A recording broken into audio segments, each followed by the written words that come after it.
대표님, 부동산 거래할 때 사람들이 가장 많이 놓치는 세금이 뭐라고 생각하세요? 글쎄, 취득세, 종합부동산세, 양도소득세 이 세 가지가 제일 주된 세목인데 여기에는 특례주택들이 있어요. 그 특례주택들에 대해서는 세법마다 다 달리 적용하고 있는데 그걸 하나만 알고 그걸 똑같이 적용해버려요. 예를 들면 오피스텔 같은 경우 취득세에서는 2020년 8월 12일 이후에 취득한 것, 취득분부터 이거를 주택수에 넣기 시작했는데 요건이 뭐냐면 취득할 때는 이거는 당연히 업무용으로 풉니다. 근데 보유기간 중에 재산세를 주거용으로 냈을 경우에만 여기 주택수에 들어가는 거예요. 그러니까 만약에 주거용으로 썼다 하더라도 본인이 주택으로 재산세를 신청하지 않으면 계속 업무용으로 나가는 거예요. 본인이 신청해야지 재산세가 주거용으로 나가. 근데 보통 업무용보다는 주거용이 재산세가 싸요. 그러니까 이것만 생각하면은 업무용에서 내가 실제 주거용으로 쓰고 있으면 재산세를 주거용으로 내가 신청을 하게 되면은 그때부터 주택수에 들어간다. 근데 주택수에 들어간다는 뜻이지 여기 이제 만약에 업무용으로 이렇게 보다가 여기서부터 주택수에 들어갔어요. 주택수에 들어가다가 다시 여기서 거래가 이루어지면 또 업무용으로 보도록 돼 있어요. 그러니까 주택은 1에서 3%의 세율을 적용하는데 이거는 업무용으로 또 보기 때문에 거래할 때는 4.6%짜리 세율이 적용된다 이 뜻이에요. 보유할 때에 1세대 1주택자냐 2주택자냐 3주택자냐 판단해서 중과세 적용할 때만 보유 시의 주택수 계산은 두 가지 요건 2020년 8월 11일 이후에 취득한 오피스텔로서 재산세를 주거용으로 낸 거는 주택수에 들어간다.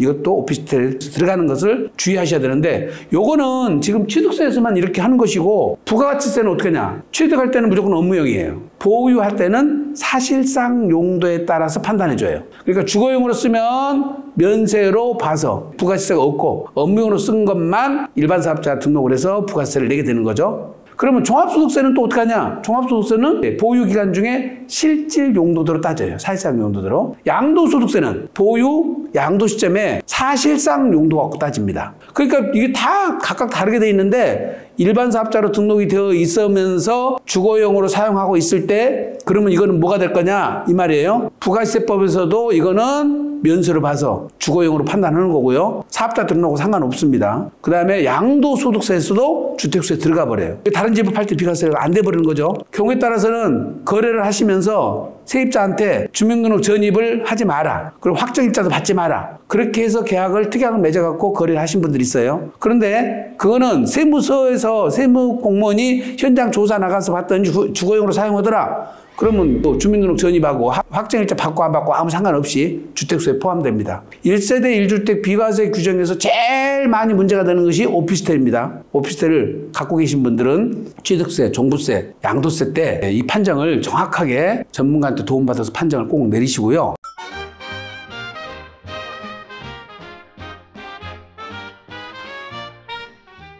두 번째 특례주택 중에 뭐가 있냐면 상속주택이 있어. 이 상속주택도 마찬가지입니다.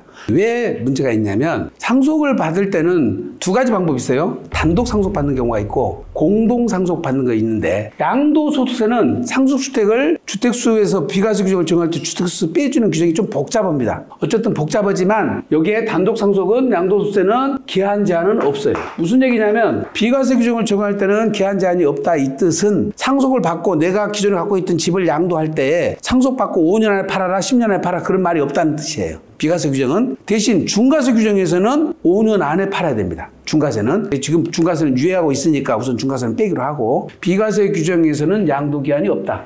취득세에서는 5년간만 봐줘요. 5년간이 경과되면 어쩐다는 겁니까? 주택수에 들어와버려. 상주택도. 종부세는요. 여기도 5년간만 봐줘요. 5년을 경과하면 그때부터 주택수에 넣어준다. 아마 양도할 수 있는 시간을 그렇게 준 것 같아요. 그리고 엄밀하게 말하면 양도소득세에서는 여기서 단독 상속받은 주택은 한 채만 특혜를 줘요. 여러 가지 조건이 있는데 이게 복잡하기 때문에 시간이 없어서 한 채만 특혜를 주는데 취득세나 종합부동산세는 선순위 상속주택 제한 없이 상속받은 주택은 다 빼주는 거예요. 5년간. 주택수에 상관없다. 양도세는 선순위, 보유기간이 가장 긴 거 하나만 특혜를 준다. 취득세는 주택수에 상관없이 해준다. 공동상속받았으면 소수 지분권자, 지분이 작은 사람들은 예외로 인정해줘요. 그런데 여기 양도소득세에서 소수 지분권자는 상속 개시상시 거주자하고 그 다음에 연장자. 물론 이제 지분이 가장 큰 사람이 대표 상속인이니까 지분이 가장 큰 사람을 대표 상속인으로 여기로 가는 거고, 지분이 작은 사람들 중에 지분이 가장 큰 사람 빼 나머지는 소수 지분권자라 해서 이 소수 지분권자에 대해서는 양도소득세에서는 주택수에 제한 없이 항상 빼줘요. 기한에 상관없다. 취득세도 마찬가지로 양도세하고 동일합니다. 지분이 가장 큰 사람은 대표 상속인으로 가고 지분이 작은 사람이 소수 지분권자인데, 만약에 지분이 똑같다면 상속 개시상시 거주자, 그 다음에 연장자가 대표 상속인제하고 나머지는 소수 지분권자가 된다. 근데 종합부동산세는 여기는 40% 또는 6억 이하는 소수지분권자로 보도록 돼 있어요. 지금 여기 소수지분권자에 해당이 되면은 양도기한 제한이 없습니다. 보유기간 내내 빼주도록 돼 있어요. 그래서 지금 보신 것처럼 소수지분권자 저희가 다르니까 종합부동산세를 판단할 때는 내가 40% 미만으로 가거나 39% 받으라는 거죠. 6억 이하로만 가져가면은 종합부동산세 주택수에 빠지는 거예요. 그래서 상속주택 관련 특례를 정확하게 이해를 하셔야 되고요.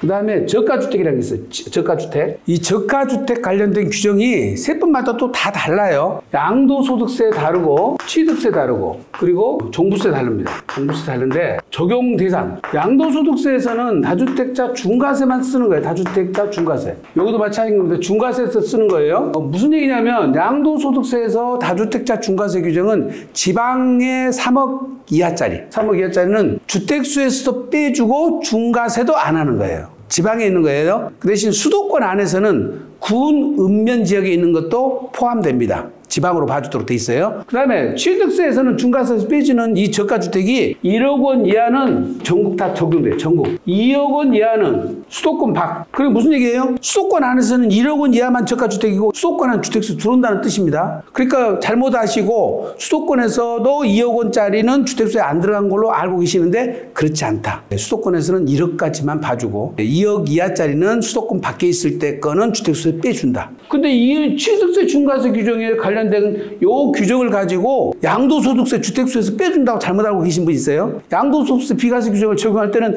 1,000만 원짜리도 주택세 들어가요. 100만 원짜리도 들어가요. 가액 제한이 없어요. 비과세 규정을 적용할 때는 가액 제한이 없고 취득세에서만 있다. 여기서 1억 원 이하, 2억 원 이하짜리는 주택수 제한이 없이 여러 차례 다 빼줘요. 여기서는. 여기도 마찬가지로 주택수 제한이 없어요. 근데 종부세에서 저가주택은 4억 원 이하인데 여기는 한 채만 빼줘. 한 채만. 한 채만 빼줘서 1세대 1주택 세액공제 대상을 빼줄 때도 한 채만 빼주고 다주택자 중과세 규정은 당연히 빼줍니다. 그래서 지방 저가주택 판정이 이것이 굉장히 헷갈리는데 특히 이 취득세 쪽에 이거를 알고 계신 분들이 이 취득세 중과세 빼주니까 양도세도 비과세도 빼준 줄 알고 1억 원짜리 이하를 지방에 갖고 있는데 내가 서울에 있는 집을 팔 때 1세대 주택 비과세 받을 수 있습니까? 하고 물어보시는데 전혀 아니에요. 그거는 이제 세법에서 농어촌 주택에 해당되는 것은 주택수에서 빼주는 규정이 또 있긴 있어요. 그거는 별도 요건을 따져볼 일이지 취득세에서 말하는 지방 저가주택을 주택수에서 빼준다고 이거를 양도세라든지 종부세 쪽도 똑같은 줄 알고 잘못 알았다가 큰일 납니다.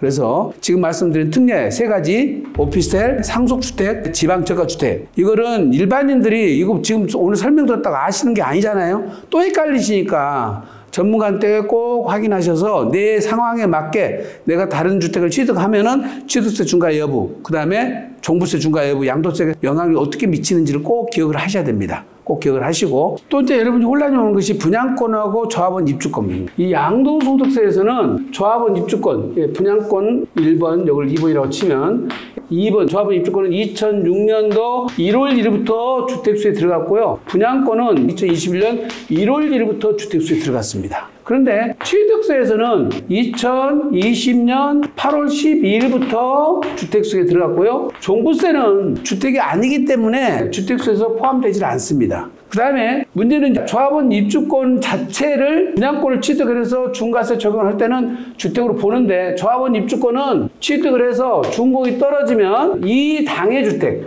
이것에 대해서는 중과세를 안 해요. 왜 하느냐 하면은 자꾸 헷갈리시는데 조합원 입주권은 본인이 보존득기가 나는 거예요. 보존득기. 근데 취득세 중과세는 매매 때만 중과세하고 증여 때만 중과세하는 거예요. 그래서 보존득기는 중과세 대상이 아니에요. 자꾸 이거 착각을 하시는데 조합원 입주권을 갖고 있으면 중과대상 주택수 판정할 때는 주택수는 들어가지만 내가 조합원 입주권을 샀을 때는 일반세율 4.6%짜리 적용받고 그 다음에 건물이 준공이 떨어지면 그거는 보존득기가 나기 때문에 중과세는 안 받는 거다. 이렇게 이해를 하셔야 됩니다.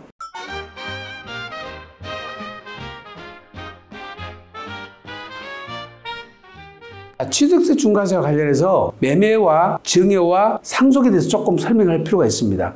그래서 여러분 잘 아시듯이 매매는 과세 표준을 잡을 때 실거래가로 잡잖아요. 실거래가, 이 거래가로 잡는 거고 증여는 실거래가가 존재하지 않으니까 아까 뭐라고 그랬습니까? 시가 인정액으로 잡습니다. 시가 인정액. 시가 인정액은 통상적으로 아파트면 매매 사례까지 가격이 될 것이고 일반 주택의 경우에는 단독주택이나 그런 것은 기준시가가 되겠지만은 그 다음에 꼬마 빌딩 같은 경우는 감정평가를 해서 증여를 하게 되잖아요. 그때는 감정가액이 시가 인정이 돼버립니다. 그래서 과표가 굉장히 높아지고 있다는 거죠. 대신 상속 경우에는 시가 표준액으로 하는 거예요. 시가 표준액으로 합니다. 착각하시면 안 돼요. 증여는 시가 인정액이지만은 상속은 시가 표준액이다.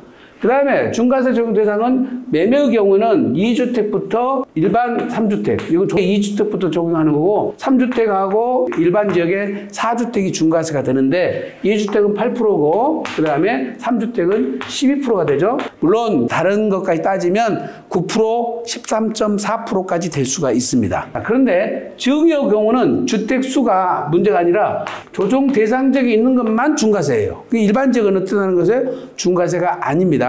대신 조정 대상 지역으로 있다 하더라도 1주택자가 3억 원 이상을 직계존비속이나 배우자한테 줄 때는 중과세를 안 합니다. 예외 규정이 있다는 걸 기억하시라고. 예외 규정이 1주택자가 3억 원 이하짜리를 누구한테요? 배우자나 직계존비속한테 증여할 때는 중과세를 안 한다. 그러니까 2주택자 같으면 중과세 당하니까 증여를 할 때 다른 주택을 없애고 하시라는 얘기입니다. 그래서 1주택자에 대해서 예외 규정이 있다는 걸 기억을 하시고 상속 경우는 중과세 적용 대상이 아니에요. 매체가 있어도 요거 세 가지 경우를 정리를 해 두시는 것이 좋을 것 같고 특히 증여 경우에 조정 대상 지역이 존재하더라도 1주택자에 대해서는 직계 존비속하고 배우자한테는 중과세를 안 한다. 대신 며느리한테 사이한테 주면 그건 중과세가 됩니다. 네, 손자 손녀는 상관이 없고요. 중과세를 안 하고 요 부분을 꼭 기억을 하시고 거래를 하셨으면 좋겠습니다.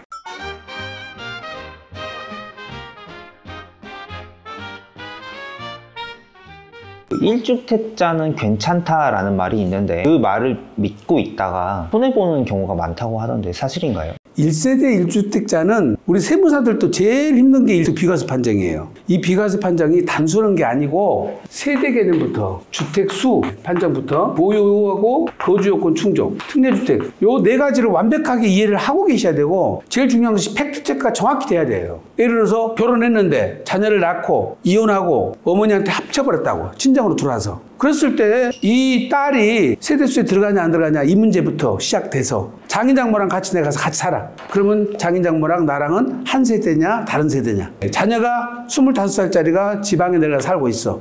그런데 사는 이유가 학교 다니면서 살아. 그러면 이건 세대수에 들어가냐 안 들어가냐.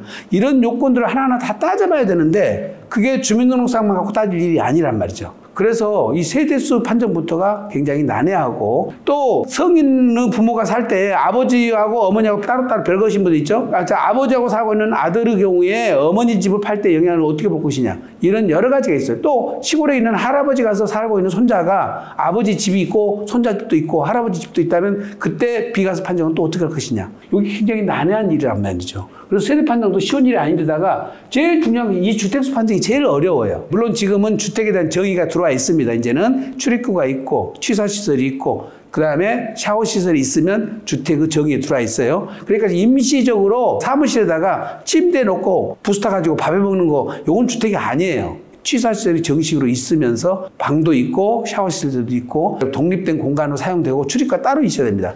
이런 요건을 충족해야 되기 때문에 그 주택의 정의 안에는 들어가는데 자 이제 이런 것들이에요. 다가구 주택, 주택수에 몇이냐 이 말이죠. 다가구 주택. 다세대 주택은 그게 구분등기가 따로따로 되어 있으니까 한 채라는 사실은 다 알아요. 근데 다가구 주택은 등기는 하나로 돼 있어요. 그런데 거기 가구 수는 예를 들어서 12가구가 살아. 그러면 12가구가 살고 있으면 12채냐 한 채냐 이 말입니다. 건축법상은 한 채로 돼 있어요. 우리 세법에서는 공동주택으로 취급합니다. 지금 우리가 다중주택하고 조금 차이가 있거든요. 다세대 주택하고 다중주택 사이가 다가구 주택인데, 아니 구분해서 살고는 있지만 등기는 하나라서 팔 때는 일괄해서 한 사람한테 파는데, 이거를 그 12가구 있다고 12채로 봐버리면 어떡하냐. 다주택자 중과수익이 걸려버리잖아요. 그런 억울함이 있으니까 특례를 만들어줬어요. 다가구 주택 요건에 충족하고, 그 다음에 이걸 양도를 할 때 구분 양도가 아니고 일괄 양도를 했다면, 한꺼번에 다 팔았다면 그때는 단독주택으로 봐주겠다. 그럼 다가구 요건이 뭐냐? 3계층 이하야 되고 19세대 이하하면서 660제곱미터 이하, 이 세 가지 요건을 충족해야 다가구 주택 요건을 갖추고 한꺼번에 팔아야 되는데, 이게 다가구 요건 위반이 굉장히 많습니다. 의외로 많으니까 대학가에서 1층 근생 2, 3, 4층 다가구주택을 지어놨는데 1층 근생이 누가 들어오겠어요? 불법으로 용도 변경해가지고 다가구로 쓰고 있다가 매각을 해버리면 1층까지 다가구라서 층수가 4계층이 돼버리죠. 그 층수 위반이라서 단독으로 안 봐줘요. 그럼 세대별로 해서 하나만 마지막 하나만 비과세를 해준다는 거죠.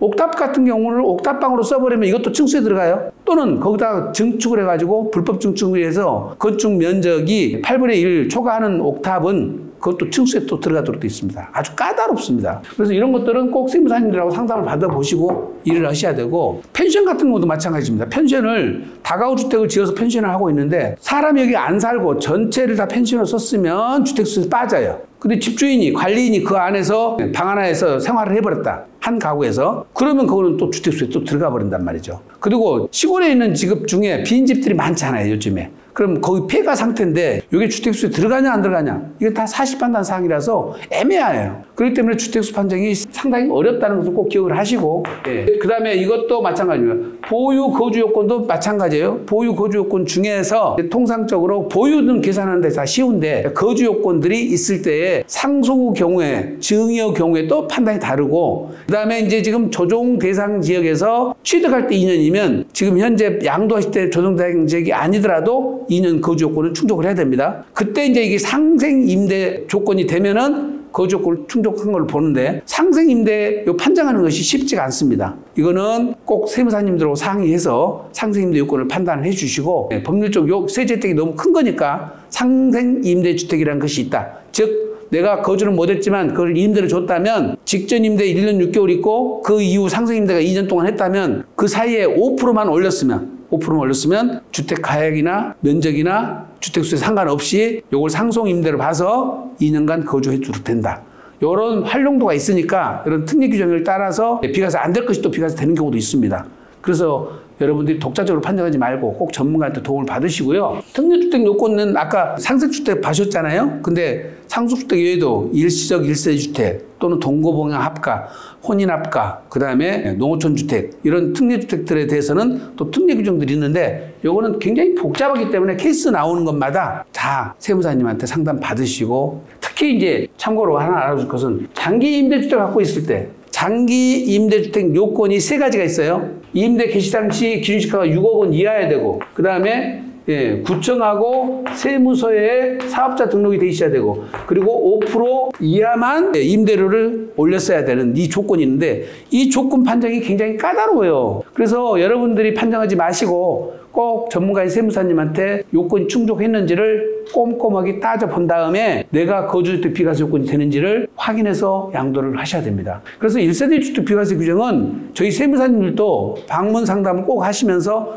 서류로 하나하나 확인해가면서 판단을 해주고 있기 때문에, 여기서 실수가 나올 확률도 굉장히 많기 때문에 여러분들이 한 군데 가서 판정 받지 마시고 최소한 비과세다. 내가 지구상에 오로지 하나밖에 없고 뭐 내가 갖고 있는 지가 20년 넘었다. 물론 그런 변수가 없겠죠. 그렇지만 지금 보신 것처럼 특례주택도 섞여 있고 그 다음에 거주 요건 막 들어가고 이런 일이 있으면은 독자적으로 판단하지 마시고 꼭 세무사님한테 직접 방문 상담, 유료 상담 받으시기 바랍니다. 네. 그럼 대표님 최근에 경험하셨던 가장 충격적인 부동산 세금 실수 사례가 있을까요? 사실은 부동산이라는 것이 내가 살 때, 갖고 있을 때, 팔 때 똑같으면 변수가 별로 안 일어나요. 근데 내가 살 때는 땅을 샀어. 그리고 건물을 지었어. 자, 땅만 샀는데 건물을 여기다 지었어요. 근데 땅은 30년을 보유했어. 근데 건물은 9개월밖에 보유를 안 했어. 근데 주택에 대한 양도소득세 세율이 1년 미만은 보유했으면 70%, 2년 미만 보유했으면 60%거든요. 그러니까 건물 갖고 따지면 1년 미만 보유를 했으니까 양도차익이 건물에 대해서 70% 세금 부과받는 것은 당연하죠. 자, 그럼 땅에 대해서는 어떻게 해야 될까? 1년 미만 보유했어요? 2년 이상 보유했어요? 2년 이상. 2년 이상 보유했죠? 그러면 누진세율을 적용할 거라고 예상을 하시는데 일반 상식을 어긋나게 이거는 주택에 포함해서 부수토지를 판정하기 때문에 요게 1년 미만이면 땅도 1년 미만으로 취급을 해버립니다. 그러면은 보유했던 시점이 달라지는 거예요? 그러니까 요것 따라서 요것도 중과세 대상이 된다는 거죠. 이게 기획재정부 유권 해석인데 어쨌든 요 30년 보유한 땅에서 발생한 양도 차익까지 70%짜리 적용받는 거예요. 우리 세법에는 항상 뭐랄까 합리적이고 공정하고 그렇지는 않아요. 조세 정책 목적으로 단기 양도한 주택에 대해서는 중과세를 하려고 하다 보니까 이게 땅까지 이렇게 중과세를 하는 저희가 봤을 때는 좀 무리한 해석 같긴 해요. 이런 경우가 있으면 저희들이 한번 소송 가보면 제가 볼 때는 승산이 있다고 보여집니다. 근데 어쨌거나 현재 국세청 유권 해석에 의하면 이렇게 된다는 거예요. 반대로 이제 반대로 주택이 있어요. 이렇게 단독주택을 갖고 있는 사람 입장에서 보면은 계약일 때 현재 주택이 있는데 잔금 때까지 주택이 있어버리면 취득세가 중과세돼요. 대출이 안 나와. 그러니까 이제 어떻게 편법을 쓰냐면 여기서 계약금 중도금을 지급하고 나면 이거를 용도 변경을 해버려요. 용도 변경. 용도 변경을 하면 잔금 때는 어떻게 되죠? 이게 근생으로 바뀌죠. 어떤 경우는 이걸 멸실을 해요. 멸실. 그러면 잔금 때는 어떻게 나대지가 되죠. 그래서 용도 변경해가지고 잔금 때 나대지가 되면 주택으로 되냐 안 되냐 이 말이거든요. 2022년도에 기획재정부에서 이렇게 잔금 때에 주택이 아닌 경우는 1세대 1주택 비과세 규정 장기보유 특별공제 특례 80%까지 해주는 것을 적용 안 하겠다. 그렇게 유권에서 바꿔버린 거예요. 바꿔가지고 2022년도 10월달하고 12월달에 유권에서 변경됐는데 그 중에 일부가 요 용도 변경한 부분이 심판원 가가지고 패소를 했어. 패소를 하니까 2025년도 2월달에 다시 법을 바꿔 뭐라고? 용도 변경했어도 근생에도 주택으로 인정해주겠다. 주택으로 인정해준다고 법을 바꿨어요. 근데 멸실이고 나대지로 가는 거 요것도 지금 똑같은 상황이잖아요. 근데 요것도 뭐 바뀌었냐? 이거는 안 바꿔줬어. 그러면 나대지가 돼가지고 지금 이거는 비과세를 못 받는 일이 벌어집니다. 그러니까 용도 변경해도 상관없는데 멸실하면 안 된다는 거예요. 요 규정을 그대로 준용을 하면은 감면 규정이 있어. 감면. 주택을 2000년도까지 국민주택 규모 이하를 5채 이상 있으면 감면해준다고 돼 있었잖아요. 그것도 마찬가지지. 이제 잔금이 현재 주택을 용도 변경하거나 용도 변경했을 때 그러면 감면 규정은 여전히 적용해 줄 것이냐? 이거는 비과세 규정에서 나온 것이고 그거는 감면 규정이 나온 거라서 감면에서는 용도 변경했다 하더라도 인정 안 해줍니다. 그럼 그대로 가면 배제시켜버려요. 그래서 이거 똑같이 적용한 줄 알고 용도 변경하고 왔는데 그건 안 되는 거예요. 더 문제가 뭐냐면 보세요. 재개발 재건축에 있어서는 이렇게 관처일, 관리처분 계획인가일, 관처일이 되면은 이 부동산이 입주권으로 바뀌어요. 입주권으로 바뀌다 보니까 장기보유 특공제 문제가 생겨버립니다. 무슨 얘기냐면 이렇게 지금 여기 취득을 해서 여기서 양도를 했다고 쳤을 경우 취득일로부터 관리처분 계획 인가일까지 발생한 양도 차익은 부동산에서 발생한 양도 차익이라 해서 장기보유 특공제를 해주는데 관리처분 계획 인가일부터 양도일까지 발생한 입주권에서 발생한 양도 차익은 장기보유 특공제 안 해줘버려요. 안 해줘버리니까 어떤 일이 벌어져요? 세금 차이가 어마어마하게 납니다. 어마어마하게 나요. 개포 1단지 같은 경우에 2023년 11월 30일 날 가사용 승인받아갖고 입주를 했을 텐데 거기에 10월달에 파신 분들이 있었어. 10월달에 파신 분들은 준공 떨어지고 팔면은 아파트를 파는 건데 준공 전에 파는 것은 조합은 입주권을 팔아서 장기보유 특공제 안 돼버려요. 준공 후에 파신 분들은 세금이 1억밖에 안 나왔는데 준공 전에 파신 분들은 5억 정도 나왔다니까. 5억. 양도 차익이 관처일에 멈춰 있는 거네. 아니 양도 차익은 더 늘어날 수 있지. 늘어날 수가 있는데 제일 중요한 거는 장기 보유 특별공제가 안 되는 구간이 관처일부터 입주권 양도일까지 발생한 양도 차익에서 안 해주는데 일반적으로 지금 관처일까지 발생한 양도 차익은 조금밖에 안 돼요. 부동산에서 발생한 양도 차익이 조금이고 관처일 이후에 보통 다 양도 차익이 커요. 구조상 그렇게 돼 있어. 근데 그게 관처일 이후걸 갖고 장기보유 특별공제를 안 해줘 버리니까 이 난리가 나는 거예요. 그리고 또 중공 떨어지면 취득일부터 양도일까지 발생한 양도 차익을 다 해준단 말이에요. 그것이 세법이 모순이 있어가지고 제가 봤을 때 이거는 위헌 소지가 있어요. 저희가 지금 위헌 소송을 한번 해보려고 합니다. 한번 이런 일로 해서 세금 많이 내신 분 있으면 저희한테 한번 연락을 주시면 저희가 위헌 소송 내서 구제를 받아보도록 한번 해보겠습니다. 근데 이제 문제는 다 양도도 마찬가지지만 관처일 전에 취득을 해서 준공 후에 양도하신 분들은 부동산을 취득해서 부동산을 양도했으니까 보유기간중에 발생한 모든 양도 차익에 대해서 장기보유 특공제를 해줘요. 그런데 관처일 이후에 취득을 해갖고 여기서 양도를 하면은 보유기간 계산이 준공일로부터 양도일까지밖에 안 잡혀요. 그거 어떻게 돼요? 장기보유 특공제가랑 비과세가 안 될 수도 있고 아까 세율이 단기 양도 세율이 적용돼가지고 70%까지 적용될 수도 있다는 말이죠. 그럼 관처일부터 준공일 사이에는 양도하거나 취득하면은 안 되지. 엄청 손해인 거네. 엄청 손해예요. 근데 양도 차익, 양도소득세 과세 대상일 때는 관처일 전에 양도하거나 준공 후 양도를 해서 부동산 상태에 양도를 하거나 또는 부동산 상태에서 취득을 해야 돼요. 자, 근데 1세대 1주택자가 다시 주택이나 입주권을 취득해서 비과세 받는 케이스가 있어요. 그때 일시적 1세대 주택 적용할 때 그때는 1주택자가 1주택을 취득을 하면 반드시 3년 안에 팔아야 돼서 유예 규정이 없어요. 근데 1주택자가 입주권을 취득하면 입주권 취득일로부터 3년 안에 팔면 비과세 해주고 3년이 넘어서 팔게 되면은 준공 후에 내가 입주해서 1년만 살면은 준공일로부터 3년 안에 팔아도 비과세가 돼요. 그러니까 그게 지금 관리처분계획 인가 떨어지고 준공까지 날려면 한 최소한 5년 걸려요. 이주하고 공사하느라고. 그리고 준공하고 또 3년 있다가 팔아도 되니까 거의 8년 이후에 처분해도 된다는 계산이 나오죠. 그러니까 1주택자가 비과세 요건을 충족할 때는 취득할 때는 관처난 입주권을 취득한 것이 훨씬 유리하다.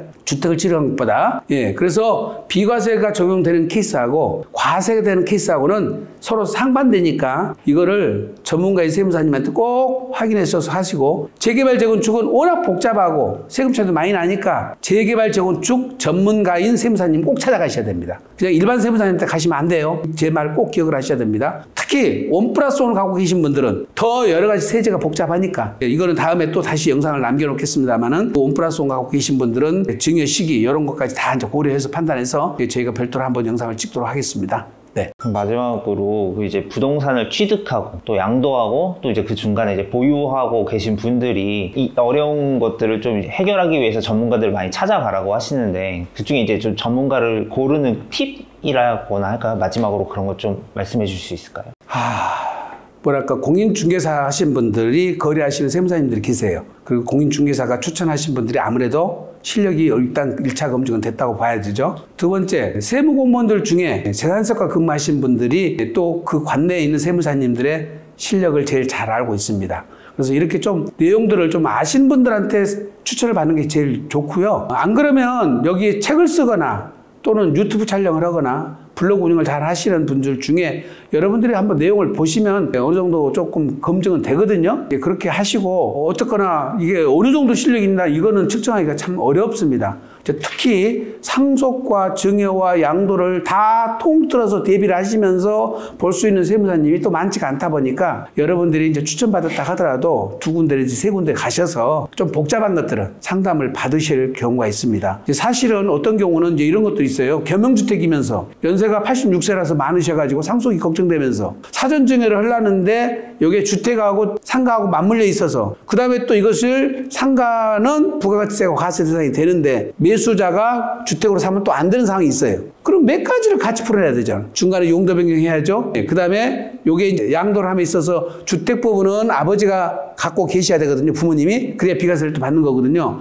상가 부분만 증여를 하려면 그분들끼리 해가지고 나눠야 되는 문제가 또 발생을 하고 사전 증여를 할 때는 지금 이율과세를 또 생각해야 되고 부당행위까지 같이 봐야 되기 때문에 누구한테 증여를 하냐에 따라서 세금이 또 달라집니다. 그래서 상속세도 절세해야 되지만 증여세도 절세해야 되고 그 다음에 지금 말씀드린 양도소득세까지 절세를 다 같이 하면서 플랜을 짠다는 것은 경험치기 좀 여러 가지가 결합돼서 경험을 해보신 분들한테 가야만이 요 9가지 구차 방정식을 다 풀어낼 수가 있습니다. 그래서 조금 더 전문가들을 2군데 3군데 정도 비교를 좀 해보시는 것이 아무래도 좋지 않을까 이렇게 생각됩니다. 어쨌거나 우리가 죽으면 아무 절세가 안 된다고 그랬습니다. 죽기 전에 해야 할 일, 사전 증여를 해라. 또 사전 증여를 할 때 사전 증여에 해야 할 일과 하지 말아야 할 일도 있습니다. 그 다음에 양도할 때도 양도 전에 해야 할 일과 하지 말아야 할 일이 있고 마찬가지로 살 때도 해야 할 일과 하지 말아야 할 일들이 있어요. 이런 부분들에 대한 것을 어느 정도 공부를 하시고 난 다음에 실행을 하시고, 대신 본인들이 판단하지 마시고 거기 보신 거는 참고 자료이고 내가 기본사항을 이해했다는 정도고, 반드시 전문가 도움을 받아서 일 처리를 하시는 것이 실수가 없겠다, 이렇습니다.